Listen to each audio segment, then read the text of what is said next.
how Bharat Seva was born, and what moved you to create it. It's been there with me, I think, right from my childhood. Like when I walk on the roads, when I see my neighbors, when I see children crying, I always used to wonder why, what for. If you want to dwell a little bit into how your upbringing, your art, or family, and all of the values shaped for you to desire to want to serve people. See, our lives were so simple. Right. At that point, I'm taking 40 years back, 50 years back, 60 years back. I think everybody was there for each other. I mean, neighbors, we used to visit each other. The kids used to come here, we used to go there. There was a kind of a community life that is missing today. I think through Bharatha Seva and Sankalpam, that's what we want to give back. How does faith and spiritual practice guide your work with Bharat Seva? I've been a Krishna Bhakta. I'm a Krishna Sevaka, rather. So I think everything, we have no claim to anything on this earth. We didn't make anything, we didn't bring anything, and we don't take anything. We don't have even 1 inch of land that we can claim as ours.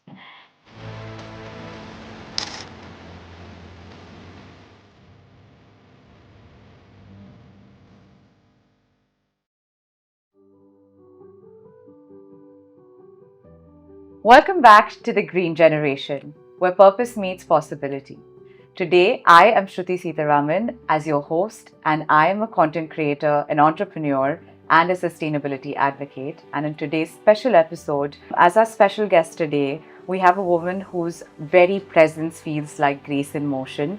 She's a teacher, a leader, an artist, and a seeker, and she's also someone who lives her values with humility and deep purpose. Mrs. Latha Rajinikanth has quietly been shaping lives through Bharat Seva, an initiative grounded in Sankalpam or intentional service for the nation's spiritual and social awakening. Thank you for gracing us at the Thank you, podcast Shruti. today. Thank you. We are truly honored, and I know your kindness here just doesn't reflect with you showing up today, but also actually serving the people truly for the people. So, thank you. Um, and I just want to dive right in to the very basics. So, can you tell us a moment that takes you back to how Bharat Seva was born, and what moved you to create it? It's been there with me, I think, right from my childhood. Like when I walk on the roads, when I see my neighbors, when I see children crying, I always used to wonder why, what for. I mean, a child is born to smile, and are we all equipped to for the upbringing in this country or the world? The kind of stories that we come across through the day, and even as a student, I used to take care of children in my vicinity. They used to leave the kids with me, and I used to look after them, tell them stories, create a small library, create a small toy center. So, starting with children, and then women, and then slowly cattle, animals. I mean, my heart was going out to find out how useful a day can be in somebody's life, even as a student. Right. So it all begins from there. I think the kind of environment and upbringing my parents gave me, Absolutely. that is very, very, I think, very important in how I think. No, absolutely. And it's great that we're also thinking of animals, the whole ecosystem, and not just human beings. And I think it's wonderful to know that you've been practicing it your entire life, which is great. But if you want to dwell a little bit into how your upbringing, your art, or family, and all of the values shaped for you to desire to want to serve people. See, our lives were so simple. Right. At that point, I'm taking 40 years back, 50 years back, 60 years back, I think everybody was there for each other. I mean, neighbors, we used to visit each other. The kids used to come here, we used to go there. There was a kind of a community life that is missing today. Right. Like, life was much simpler than all this. I think technology has taken away. Though I'm able to talk to you and you're able to take it across the world, but technology in a big way has taken away a lot of simple living amongst all of us. And I think nobody has time for anybody right now. And time is the key. Like we used to have the time to sit, talk, go visit somebody coming to visit us, or exchange thoughts, exchange ideas. that kind of simple community life that the ancient India taught us. I think that has been taken away a lot by, I think, maybe following the Western culture blindly, or going into tech. Like for example, the mobile. We know it is mandatory, but at the same time, we know the kind of harm it can create in everybody's life. It has taken away so many professions out of your life. We don't meet those kind of people today. I don't meet a typist today. I don't meet a videographer today. I don't meet a photographer today. Everything is there on your mobile. Yeah.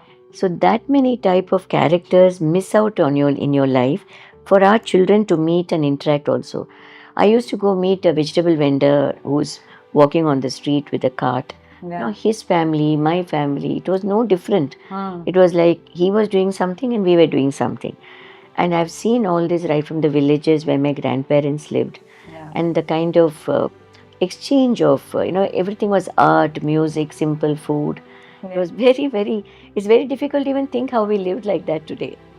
But I feel that our current generation is missing that. Missing. And we are trying through Bharatha Seva to see whether we can take back a little bit of that, we can bring it back to the kids today for their benefit.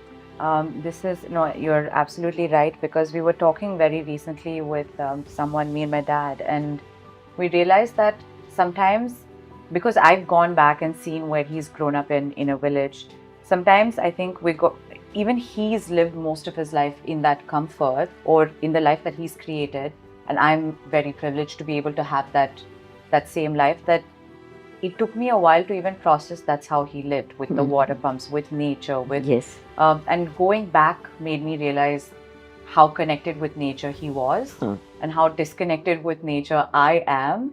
And also growing up, it's always a conversation I had with my parents, because we never had the concept of playing outside with your friends, especially maybe it was still a concept in India while I was slightly younger, and but living in the Gulf, just not being in that community concept. Of course, we had friends and we had family friends and community in the smallest way possible, but it's not the same as I'm sure you or my parents or multiple other generations before did it. And I think that also creates, like you said, the awareness and education to want to create the community concept. Yeah, because children used to go to school, come back, take their cricket bats, go to the streets and play. Yeah. And the cars used to stop for the ball to pass.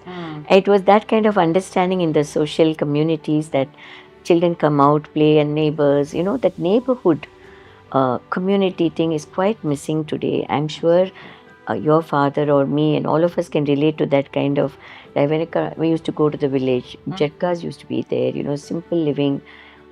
But if they ask us today, how did you spend your time? Without all this, we had no time. We went to school, came back, played, went in, came out. It was so lovely. And it was all about, my father was singing, my mother was singing, I was singing, my brother was singing. All of us used to sing together, eat together. It was all very different.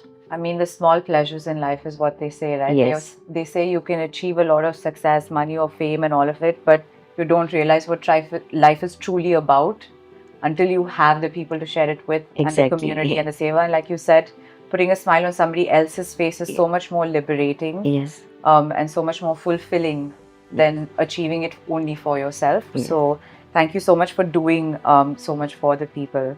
I'm going to dive a little bit into faith and spiritual practice. So how does faith and spiritual practice guide your work with Bharat Seva? I've been a Krishna Bhakta. I'm a Krishna Sevaka, rather. So I think everything, we have no claim to anything on this earth. We didn't make anything, we didn't bring anything, and we don't take anything. We don't have even 1 inch of land that we can claim as ours. Nothing that we earn here or gain here was created by us. It is given to us. Like Swamiji always used to say, it is given to you. So all that we need to do is to take care of it. We just have to take care that it is well kept, well maintained, properly circulated, properly distributed. And then in that, if God has placed you in a situation where you can help so many people or spread it across to so many people, I think that was the lesson that every guru gave, even a king in our country. Right. Like it is you. You're the father of the entire place, and you have to take care even of a very poor a person who's traveling also. So they used to build thinnais and keep it there. Okay, you sleep. The lady used to come and give the food. That was the kind of country that we were. Where are we today? Yeah. People are scared of walking on the roads. People don't want to interact. There's a fear. Somewhere we lost out on that. I think through Bharatha Seva and Sankalpam, that's what we want to give back. And as you asked me, I think it's Krishna's Seva. All that you're doing is nothing big. All of us have to come together and do something substantial for everybody else who's in a little more need than us. Yeah. That's all we need to do. No, absolutely. Help the people in need. And they always say a sustainability development goal is also to bridge that gap between people who need and people I who have. strongly believe that if you make a world comfortable for children, if you make a country, a state, a street worthy enough for a child, then it's worthy for everybody. Absolutely. Because it's a child who looks up to you and understands, what are you doing to me? I mean, am I walking on the right road? Am I going to the right place? Am I getting the right education? Am I getting the right medication? Am I safe? Can I trust this? All that depends on whom? It depends on the adults. Right. Now, we have to give a world that is safe for the child, which is safe for everybody, like you have in medicines, not meant for children. Right. Which means it's not meant for anybody. So actually that's what it means. But as you grow older, there are different norms that they practice for everybody. So I think we must make the world safe for children. Okay. And talking about that, what does Seva mean for you in your everyday life? Everything that comes to your doorstep, every call that comes to you, every help that is coming into your life. Yeah. See what you can do. If you can't do, get people with you to do it. Link people. Get. Everybody needs a direction. It doesn't mean everyone has to give the money alone. Right. It's also the resource. It's also the contribution. Like I have a team of doctors who are willingly serving people who come for medical assistance. So you need a team of lawyers. You need everywhere people who can think, okay, a little bit of mine can be given. It should become a little less commercial in terms of everyday living. Fair enough. And I think that's so profound to think of, like you said, it's not necessarily in terms of contributing for money. It's contributing for the resource, your involvement. Yes. That's what's most important in wanting to create the community concept and wanting to be part of doing Seva. And I think that's a beautiful thought for people to understand that every little bit counts. So do your bit. But I also want to ask you that, are there any practices like a prayer or silence or mantra that sort of helps you keep you grounded, or that helps you when you feel like you need something a little bit extra? I think it's an everyday process. Satsangam is an everyday process. Right. You just don't go whenever you require. It should be part of your living. Because where do you get your energy from? I mean, you get it from the supernatural. Yeah. The energy has to come from something bigger.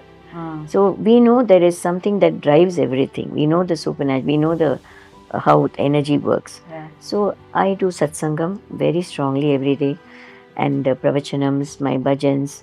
I'm a singer myself, so seva to the Lord, and whatever best we can do, bhajans, getting my parayanams done.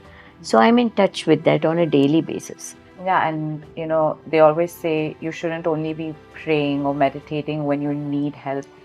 It's an everyday practice. Yes. It's a lifestyle. It's something that you should inculcate as part of your routine. Yeah. And in fact, be even more grateful and pray more, and be, when things are going good, that's when you need to pray, like you said, for that cosmic energy to guide you. Yes, exactly. That's when you need it more than when you actually think you're in need of it, which is great. It's an everyday practice, it seems like, for you, and that's great to know. What I want to ask you is, can you share a moment or interaction that deeply touched you during all of the Seva work that you have done, something that stood out for you? Every child who reaches out to me, who comes back and gives a little smile, and they bring a small toy from their world to gift me. Cute. In the small Krishna, they know I'm a Krishna Bhakta. Yeah. So every child whom I've reached out to, or been of little help to, either medically or education wise, everybody who's in touch with me. Hmm. When I see that response back, Hmm. I feel I'm in touch with some satsangam again. It's the Lord's world, and there is somebody there who's smiling. I mean, I think of Dwaraka, I think of Ayodhya, I think of Mathura, I think of Gokulam. I go back to Nandagopal's times. When you feel that kind of energy that comes back, it's not wealth. It's that happiness they share with you, Yeah. having received something from us, and or some guidance from us. That makes a big difference. Absolutely, and I think it's also the energy with which they come to you and give it to you. You feel that Yeah. energy, and that itself translates. Sometimes you may not meet them again. Yeah. They may say a bye from far away and keep on waving to you from a little away. Yeah. And that's the time you will feel, oh, I may miss this child, I may miss this person. I wish everything well. Those are moments which you cannot describe. Yeah. And that's the way I feel people would have felt when Krishna left the planet. Where are you going? That's the way, that's a divine connect that you can feel when you do good.